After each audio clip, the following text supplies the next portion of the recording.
tokko yaalee carraaqee gufatu kaan immoo arrabaan daldalee buufatu kaan xiqqoo qabatee ofa keessa beeka inni of hin arganne immoo hundumaa jeeqa inni tokkoof mishaa ta'us kaaniif rakkoo walumaan jiraata ummatee sirna koo ummatee sirna koo ummatee sirna koo ummatee sirna koo ummatee sirna koo ummatee sirna koo ummatee sirna koo ummatee sirna koo ummatee sirna koo tolega dhaabadhaam leenjii keenya kan jalqabnu leenjii qaamaan jalqabna achi booddee kan sammuutti dabarra rakkina qabu tole dinagdee taatisa kan hojjedham leenjii sammuu irratti badaas hin barbaadnu jaate haa ta'u amma olu taalla kun maal agarsiisa rakkina baay'ee keessa dabarree mana amma itti galle keessa akka itti gallee agarsiisa akkan itti galee jireenya akkam akka nu urgufee agarsiisa tole amma immoo dhaabbannee immoo of ilaaluu qabna eessaa akka kaane mana kiraa isa kam keessaa akka baane as akka galle immoo dhaabbannee of ilaaluu qabna ofirra naannofnu naannoo keenya ollaa keenyas naannofnee ilaallee seeraan dhaabbadhaa asnatti galagalaa ka dhaabbadhaa asnatti galagalaati asnatti galagalaa dhaabbadhaa please hey as galagalaa dhaabbadhaa eeyyee haa ta'u kanaafiyyuu inni ittaan immoo fuuldura keenya ilaalaa akkamitti deemna seeruudha sini gajaramitti waa'ee daldalaa irrattis waa'ee hojii aartii irrattis waa'ee muuziqaa irrattis atis waan dhimma kamirrattuu fuuldura ilaalaa deemuu qabdu kanaafiyyuu fuuldura ilaalame hop inni finas akka dhufu hop fuulduratti hop dudduuba ammoo maalan dabarsee dhufeedha ammoo hop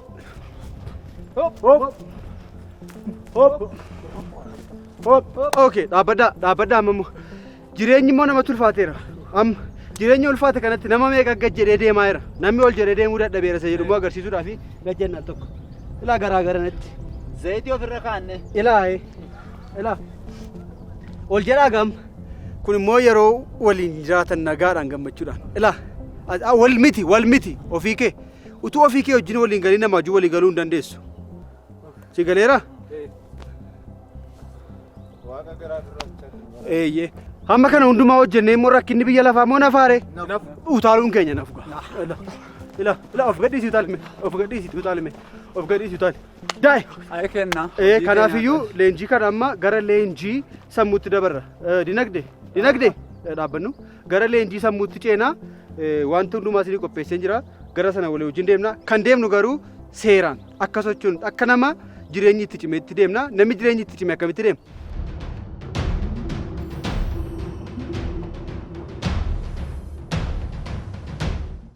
ummatee sirna koo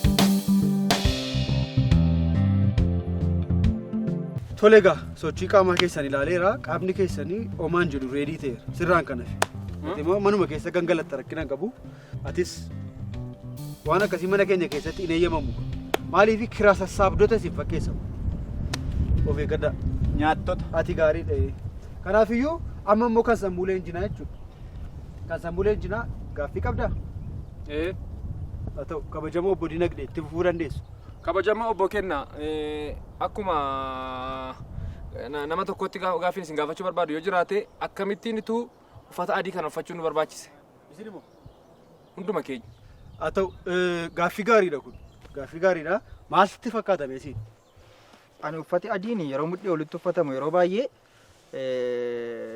1960 gara dhumaa irratti warri Afrikaa kibbaa kolonii warra Ingilizii jala yeroo ba'an gaafa jalqabaa waan isaan godhan surree adii fi tiishartii adii uffatan. Hin jedhin situ hidhee boolla keessa godhee buuse mucaa. Maaltu ta'e? Cal jedhe beeti. Maal sitti fakkaata si? Waan tokko nutti hin fakkaatu. Elaa deebisaa kan argate isa abilee. Kanaafiyyuu akkuma isin wal fakkaatanii fedheen adii isinitti uwwiseen.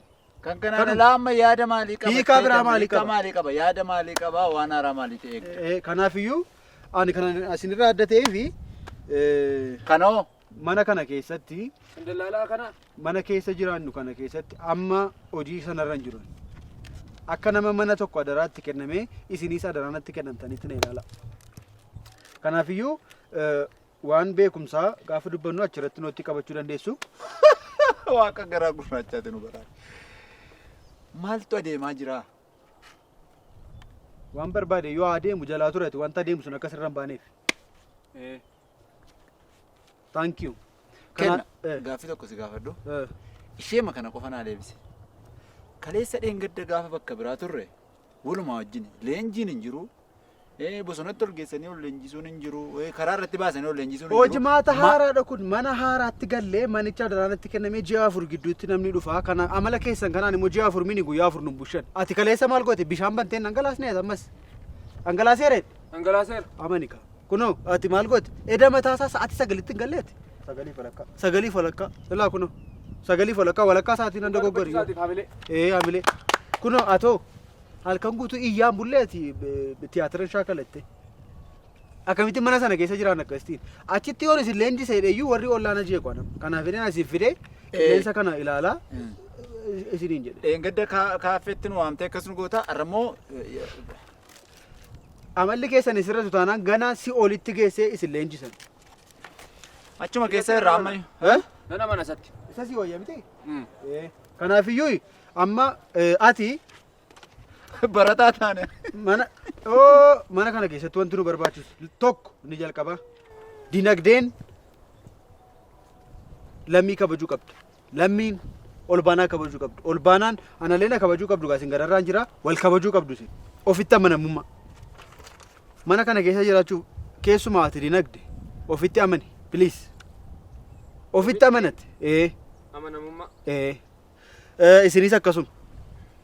Ati mataan kee ati immoo aadaaf safuu eeguun kee gaariidha haa ta'u mana keessa iyyaan deemi tiyaatiran shaakalatti seera qaba hundumtu kana immoo ati naatu ati immoo haasaan bakka 4tti qoodama bakka 5tti qoodama bara 1967 bayme 19 keessaa bayi jaarraa 21ffaa keessarra isa durii irratti nafi meeti mee kottume achas mee isaan kottume achas jedhame kottume achas achas kottuuti as nu wajjin jiraadhu kan of eeggachuu danda'utu sinirra jiraata lammaffaan immoo karoora qabaadha anamman ji'a kana keessa mana 4 daldaaluun qaba jedheen karoora qaban arfan isaan hin daldaalu barreessinaa kanas yoo asirratti barreessitaa achirratti barreessu taanaan karoora qabaadhu dinagde ati rakkatiin kanatti qabatiin nootii dhiise numaa wajjin jirtaati ati karoora qabaadhu atis karoora qabaadhu Ano? rakkina hin qabu karooruma keenya jiraatta kana gochuu qabna lammaffaa isa sadaffaa lammaffaa jedheera itti gaafatamummaa jira mana kana keessa bishaan gad dhangalaasaa ooltee akkasa kanaan duraas hin gadhiisu dhageesse bishaan bantee manaa baatee innaan gatii bishaanii kan ji'a sanaasitu kaffala dirqama isaasitu fudhata jaateef ittaaneesiin sagaleen kee warra ollaa jeeqnaan warri ollaa lammata natti iyyatanii innaan mana keessaan si baasa sadaffaa halkan akka hattuu halkan sa'aatii 6-7tti dhufta ta'ennaan balbaluma koon cufeeni achumaan bakkee bultate walii galtanii kana inni dhumaa immoo jaalala mandara keessa jiraannoo qabaan bakka deemtanitti anaan na hamadhaa rakkina hin qabu sila maal gootu anaan itti dheengaddas fuulaa fuulatti isin qabee isinitti agarsiise anaan na hamadhaa waan barbaadan irratti yaada adaraa warra ollaatti akka bu'uun dhageessanii na dhagaa jirtu mini kanaafiyyuu ati gama keetiin ji'aanan immoo riippoortii barbaada riippoortii ilaalchi mana kana keessa jiru akkami seedu maaltu jira mana kana keessa waan jedhu sirraan eegan ati immoo safuu eenyuu cabse mana kana keessa dinagdee cabse olbaanaa cabse ani illee hin cabsu isa adda baasuu qabda mitiire ati immoo itti gaafatamummaa ofii keeti adaraati bishaanichuma dhattee hin baniin mee Isan gaafattu isa minni itti gaafatamaan koo. itti gaafatama haa ta'u siina si gaafadhaa isatti akka itti Bishaan dubbanne dhangalaasee ennaan. An bishaan dhangalaasee ennaan of eegi.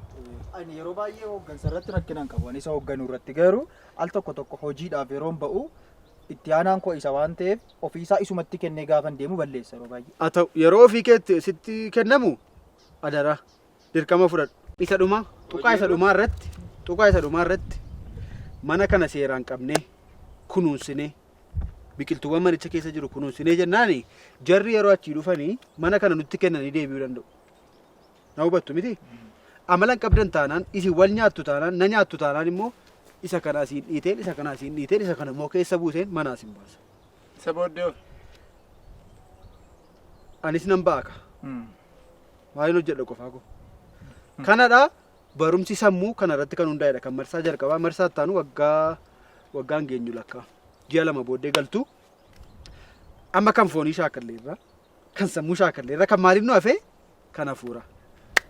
Spirit. Gaaffii qabdu? Haa ta'u gaaffii. Amma akkaataa qoqqoodiinsa aangoo irratti gaaffii qaba.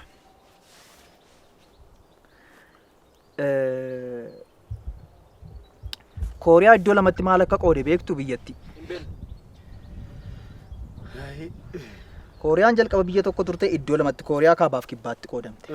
Maal nu gashamma waa'ee Kooriyaan kaabame iddoo 10tti qoodame. Yaada namaa hin hacuucine. Yaada namaa hin hacuucine. Haasawuun qaba. Mirga dubbachuu qaban. Waan barbaade dubbatu amma wajjin jiraannutti mirga dubbachuu qaba. Mirga haasawuu qaba namni. Nama hin hacuucina yeroo nama haasawuuf koo afaan isaatti fiigina. Haasawu maal godha? Ka'ee sirri kutiin ka'ee sin kabali malee yoo haasee rakkina maalii qaba? Qabaa rakkina? Hin qabu. Itti fufatamu. Namni immoo waan yaade immoo dubbachuu danda'u. Hojii koo keessan galinis yaada bira yaadati. Maali amma haasawuu danda'an jenneeti isaan. Maaliifittu cal jedhettaan irre? Daangaa qaba wanti numtu. Haasawuu qaba yeroo jedhamu natti balaqqamuu qaba jechuu miti. Afaan kee qabadhatis.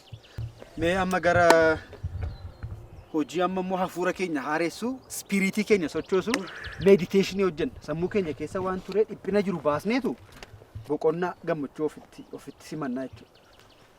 Kanaafiyyuu ija keenya walirra buufanneetu qilleensa gadi baafannaa achii booddee immoo ol galchan.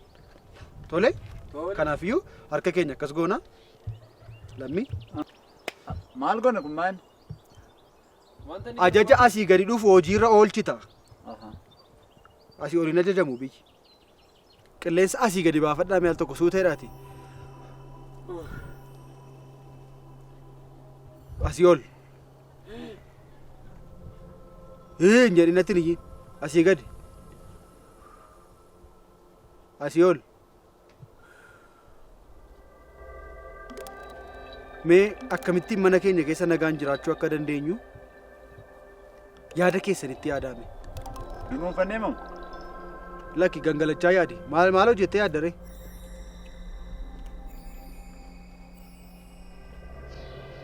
Ji'a tokko booddee bu'aa akkamiin buusa seedu yaadde?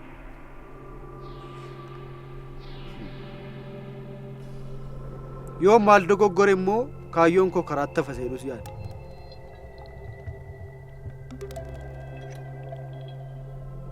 Qilleensa dheeraa baafadhaa. Qilleensa dheeraa ol galfadhaa. Ammas oluma galfadhaa. Deebisaa baasaa. Sekendii 5. 5 4 3 2 1 jabanadha. Dinagdeenoo. Dinagde. Maani eessa lixee? Eessa dhaqaan deebi'a taa'ee yookaan mana finjaan deemanis. Maali eessa yeroo akkasii moo? Beerri nuti bukisaa fudhatee ba'e. Ingale kan guyyaa fanne kan geeyyoo gabaabbate malee. Akkamitti naannoo kanaan ala eessa jiraachuu akka danda'u beektaa iddoon kun maal akka ta'e? Kottu. Iddoo korra kan teenye namni tokko waanuma fedheef iyyuu. Kottu. Waaqa garaa gurraachaati. Bilbiluu. Bilbilii barbaade. Bilbiliif mee? Maa eessa dhaqaa? Maal taatan sini? Dinagdi! Argachuu hin dandeessan. Barbaannu. Kottu na hordofaa sinam. Asuma ammoo hojii roochaa. Eessa kaan? Achuma kaa hin deebina.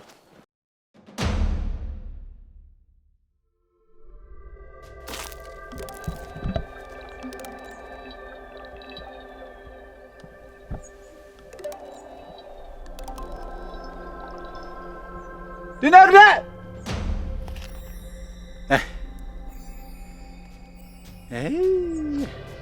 Leenjiimti kun utuu nutti affeerate maal ta'a qooda mucaan kun bahee bakkeetti hafu.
Wayyoo dinagdee of ajjeese.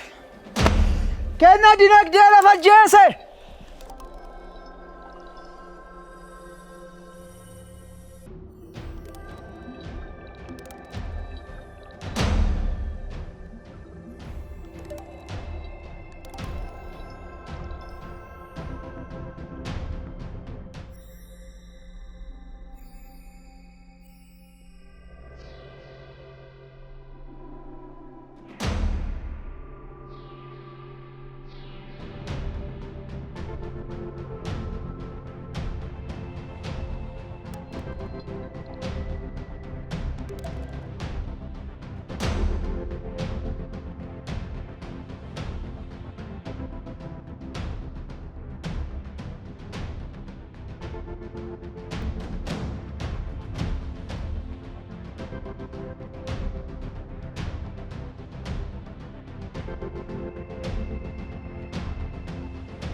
Dinagdee. Du'eeraa yoo nu of ajjeesaa beektan. Dinagdee maalittan beekanii?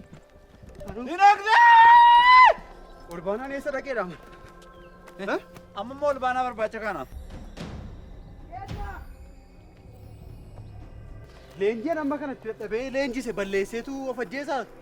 Anqalama kana lafan arge caakkaa keessa tun fiiguun arge. Utuu of ajjeesee manurraa.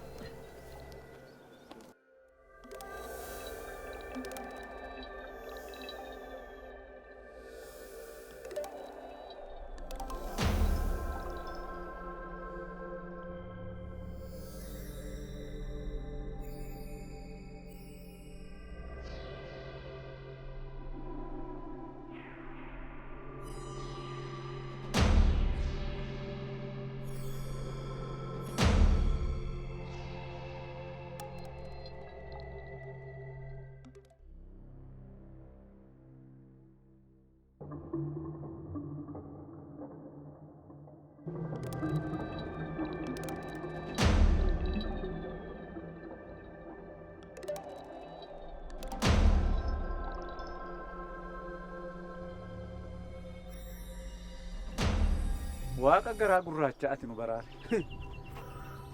Ani yoona of ajjeeste jedhanii asii gadi boolla keessa maal keessa lixee si barbaadaa iddoo koo teessee na eegdaati sayyuu.